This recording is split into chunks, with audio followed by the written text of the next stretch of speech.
So that was a great introduction. I'm going to talk this morning for Earth Day, about some things. And of course, I don't have to give you information. This is not a lecture. You have access to all the grim news you could possibly want for Earth Day.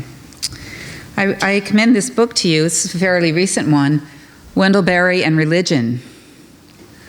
Wendell Berry, I do know him. His mother-in-law, I've told some of you this in conversations, was a member of my congregation in Lexington, Tanya's mother. She died while I was there. She was in her late 90s. Never met such a vibrant, well, okay, I have met, because some of you are and will be in your late 90s, as vibrant and vivacious as Dee Amix was. And I did her memorial service, and in doing so, I got to know Wendell and Tanya even better. And I have done other things with him, including inviting him to General Assembly in Louisville in 2013. And he is as wonderful. It's almost annoying how wonderful he is, as you could possibly imagine. But he spoke to some UU ministers at my congregation one time. There were about 30 of us at a district meeting of ministers, and he agreed to come and speak to the ministers. And someone asked him, you know, do you consider yourself a Christian? And his answer was phenomenal. He said, I'm trying to be. He really, you know, people want to say, well, I think he's really a Unitarian, you know, if you read everything he wrote. His idea of God is probably similar to a Unitarian theist, but this subtitle to this book is Heaven's Earthly Life. He is not focusing on a super God or an afterlife, but he understands God as something that emerges in relationship. And relationship is very important to him. One of his other most recent books is the Jefferson Lecture, which he was invited to deliver by Obama in 2012, I think. And it's called It All Turns on Affection. I really recommend this. You don't have to buy the book. You can find it online, the Jefferson Lecture. Amazing. And he is an amazing man to know and to read. So, just going to talk a little bit about him and some other people and some other things for a few minutes. So now that I reside in a very small town in Kentucky, where my farm is, people there just assume that the place I came from here, South Jersey, was a big place. Big place. You may have encountered this in your travels if you were from New Jersey. After all, New Jersey, even though it is the fourth smallest state, abuts New York City, by far the biggest city in the United States, and it's in the middle of this vast urban corridor. But I grew up, and I'm staying now, in a very small town. I just say Mount Laurel because people don't know where Hainesport is. Who else besides my little sister knows where Hainesport is? Oh my gosh, I can't believe you know where Hainesport is. You know, it still doesn't even have a high school. It's a little small place. It's a township. We don't have townships in Kentucky. It had less than 2,000 residents when I was growing up. Now it has about 6,000. It's tripled in size by developments. Still, even then, at 2,000, it was 10 times the size of the town that I live in now. Mackville, Kentucky, population 200. It was founded in the 17th century by Quakers, as were almost all the towns around there in South Jersey, and it saw the march of revolutionary troops, the activity of Underground Railroad. My stepmother still lives there in the house that my dad and my uncle bought in the 1940s. The house was built in the 1770s.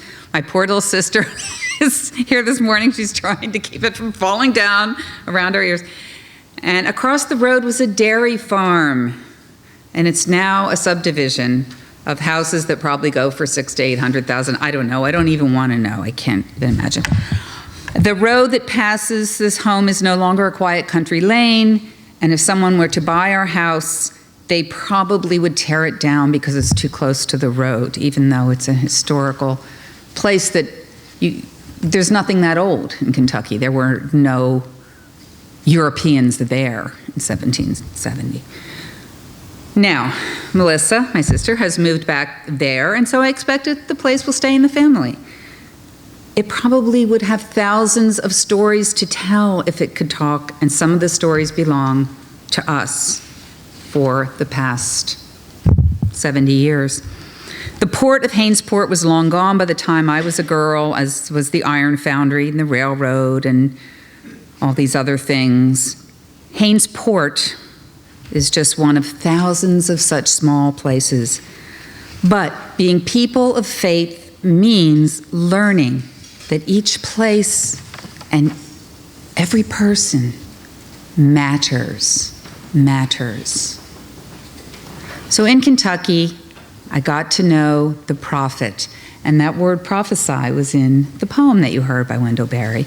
And he truly is a prophet because he is unafraid to tell hard truths, even if it really, stick your fingers in your ears, Barbara, pisses people off. A lot of people don't like Wendell Berry because he has actually evolved from saying that most of the ills from racism, war, and the environmental destruction that I'm not going to lecture you about because you can open any newspaper or listen to anything and hear about it. I'm not going to tell you how bad it is. I'm going to try to eke out some hope. They're caused from the same cause: greed and avarice. And we are all share in the guilt. Every one of us, even him. All of us. But we got to move beyond that. We can't just stay stuck in that. We got to move beyond that. He's moved from that to saying the word. In the last many years, he just says it. Capitalism. Now, when that ticks. Is that better? Probably better. Thank you. Thank you. That ticks more people off. Because, even some of you sitting here might be going, He doesn't really mean you small business owner. He's talking about the results of big capitalism. Where it's gone. Wall Street, capitalism, it's what it's done. And the devastation that it has wreaked. He just says capitalism now. He doesn't sugarcoat it, not that he sugarcoated it much anymore. So I've gotten to know him, and I invited him to General Assembly, and probably the reason that I got him to say yes was that I decided when I first met him because of Dee, being in my congregation, I decided what I would do to benefit Kentucky and the world was that I would bother Wendell Berry as little as possible. Because this woman in the congregation came to me and she said, "You know what I'm going to do for you? We have 300 members." She said, "I'm not going to bother you unless I really need something." And it was a big congregation for one minister, and I'm like, "Don't bother me. I like you. If you need me, bother me." I'll never forget her saying that.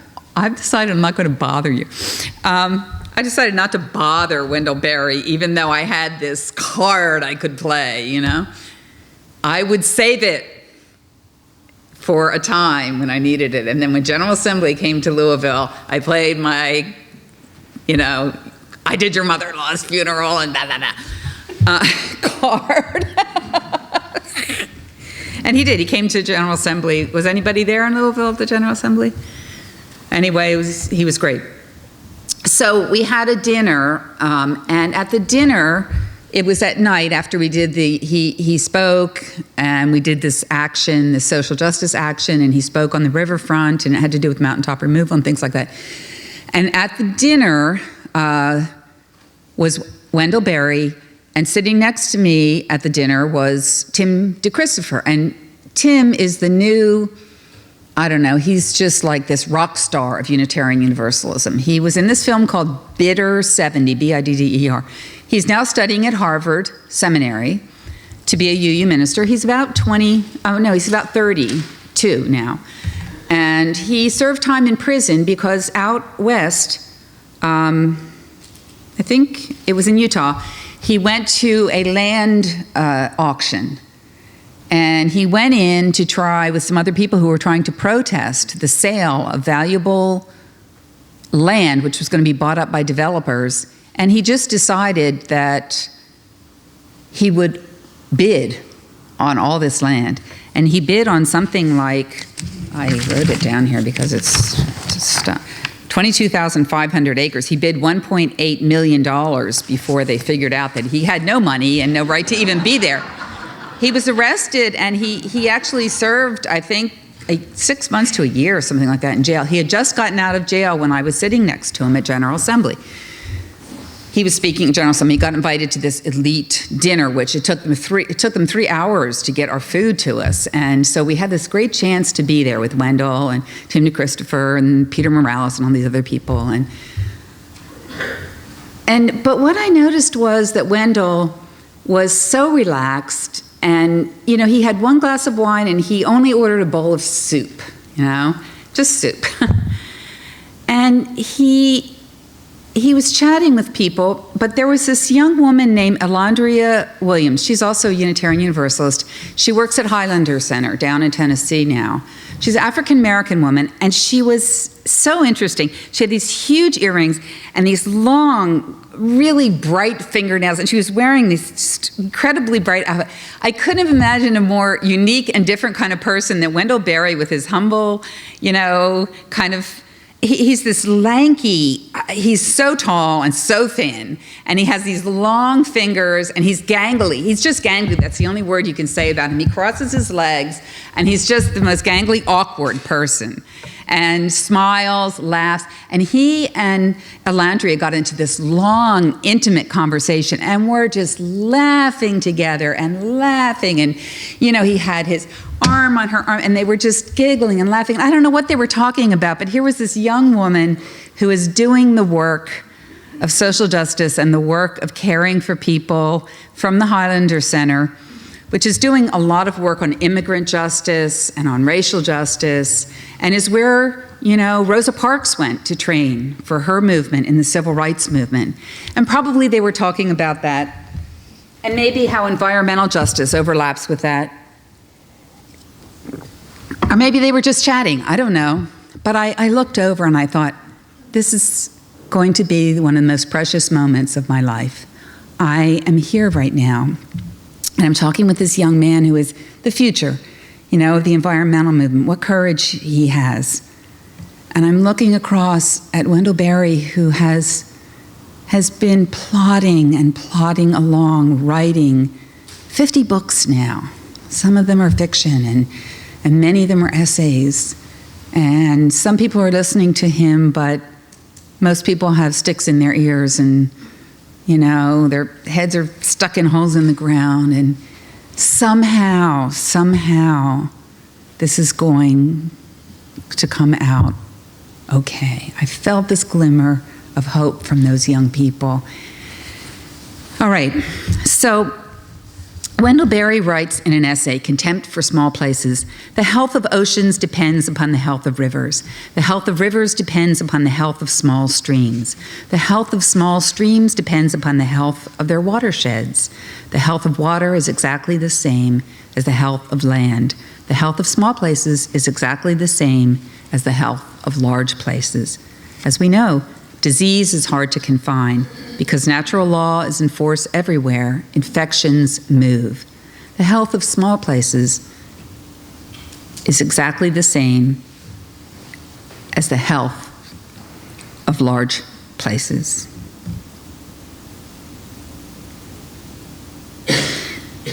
He wrote those words more recently, but he was making such prophetic statements as early as the 1960s. When he returned to Kentucky, in spite of, he says, not a single one of his writer friends agreed with him going back to live in Kentucky. He was living in New York City. He was about to take off for the highfalutin. He had Wallace Stegner on his side. He was living next to Denise Levertov, and he was going to become the big writer guy, But he went back to Kentucky, and there he stayed. He saw the results of this industrialization, what the coal mines were doing, what was happening. But I think the years of late have taught us more about bigness versus smallness as we apply Wendell Berry's words in the age of too big to fail. Corporations, politics, universities, governments, churches, megachurches. He has things to say about that too. And what else? It's not too hard to look around and see the burgeoning of something new, something I'm going to call smallness. Starting anew with local, sustainable, simple, reliable, real, the human, the known, listening to stories, just taking the time to listen, to observe, like the turtle, the terrapin. Stop rushing past every person, everything. That's a huge, huge, huge thing to do. Respecting the history of a place, history of a people. So that's what I mean when I say, get small. He always includes a note of hope. Sometimes you have to dig through all of his prophetic ranting because some people are afraid to meet him. They think he's going to yell at them, and that they're going to be sort of, he'll see that they're wearing something that was made in, China, or that they're driving a car that he doesn't approve of, and that he'll scold them, But he's loving, he's so wonderful, he's not that way. But the note of hope is always there, In 2004, he wrote, "Clearly it is time for us to think again, and we are doing so. There's a growing interest in farmers markets, community-supported agriculture, slow food, and so forth." Even as early as 1988, he wrote, "I know that one rural, revived community would be more encouraging and more convincing than all the government and all the university programs of the last 50 years. And I think that it could be the beginning of the renewal of our country. For the renewal of rural communities ultimately implies the renewal of urban ones. It would have to be done by the ancient rule of neighborliness, by the love of precious things, and by the wish to be at home." I can't say enough about relationships and neighborliness. I can't say enough about building relationships and about the refusal to isolate ourselves, because the push of industrialization and the push of capitalization has been to isolate us from one another. He talks about native plants, Jesse. I mean, that is one of the 12 points. Absolutely, that is one of the 12 points that he makes of hope and the things that people can do now. When I was ordained, it was 1995, it'll be 20 years in June, on June 5th. And it was at a very small church in Stevens City, Virginia. I was serving 2 congregations then, and both of them ordained me together, the Church of Shenandoah Valley and the Church of Loudoun County, Virginia. At that time, both were tiny, although both of them have grown and prospered. And the small building was crammed with people. Even the balcony was filled. And I'm thinking about this a lot because I went to an ordination in East Brunswick yesterday. And it was beautiful, it was wonderful. And I was thinking, and I saw Charlie there, Charlie Dietrich, and I was thinking about how you did the ordination for him and how neat that must have been. And my supervisor, who was supposed to give the sermon, was late. He wasn't there after the service started. He had gotten a flat tire on the way out from Rockville, Maryland. Jack Young. We started the service, and I whispered to Gretchen Woods, who was then my mentor, and she was in Reston, Virginia, that she might have to do the sermon, impromptu. But Jack arrived, flustered, just in time for the homily, which was called, ironically, The Dream of the Lost Sermon, which is a dream that every minister has. But a week or so later, I met with him, and he talked to me about the wonderful people that he met that day. He said that, he had this tendency to look down on tiny churches, to think, it has to be big, they have to be big. But he realized they weren't small people. They were just small churches. Indeed, those words have come back to me in many situations, not only when thinking about small churches, and I want you to realize that about yourselves and about this congregation. They weren't small people. They were just small churches. Small is not insignificant. Every small thing adds up and matters.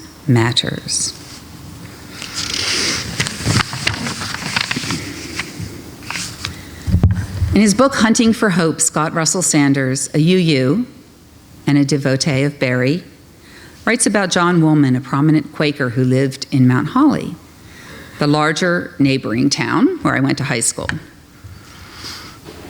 John Woolman was a well-known Quaker, teacher of peace and abolitionism as early as the 1700s. Sanders writes that Woolman, who said, "In the love of money, one cannot discern the good and perfect will of God," chose to close a successful store, relying instead on a small income from tailoring to support his family. "I saw," he wrote, "that a humble man might live on a little, and that where the heart was set on greatness, success in business did not satisfy the craving." And that's what Wendell Berry is preaching a lot, that we are all going to have to learn to live with a little bit less, but that the richness that we will experience in relationships and in experience of the world will more than replace the things that we think we need.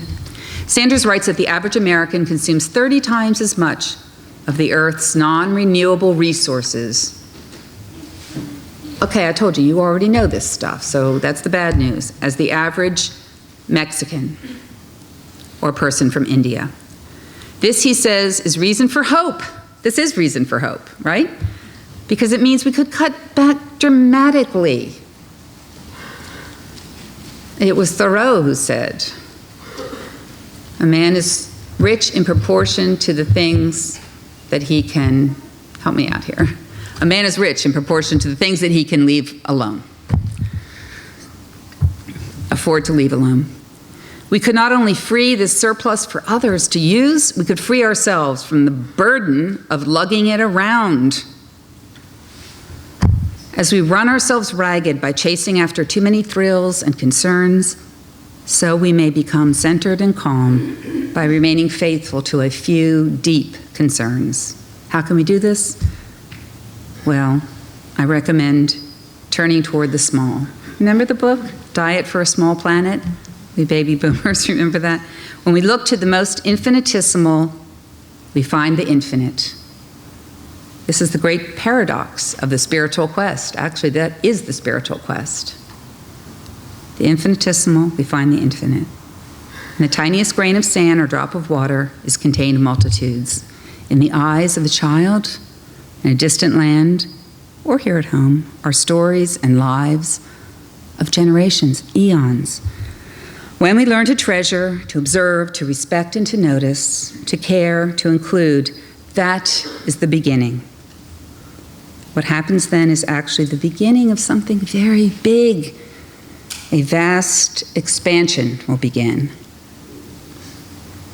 As Sanders writes, outward simplicity does not require us to be simple-minded, nor does it require grim renunciation, but offers instead the promise of elegance and renewal. Our souls begin to grow and reach and stretch and expand beyond the boundaries and walls that we have accepted and even built ourselves. They will contract again, of course, and there are always those people and institutions trying to cage them. But the way back to freedom of the spirit is near at hand, and it costs nothing, and the means is something very, very small. May you find it. Amen.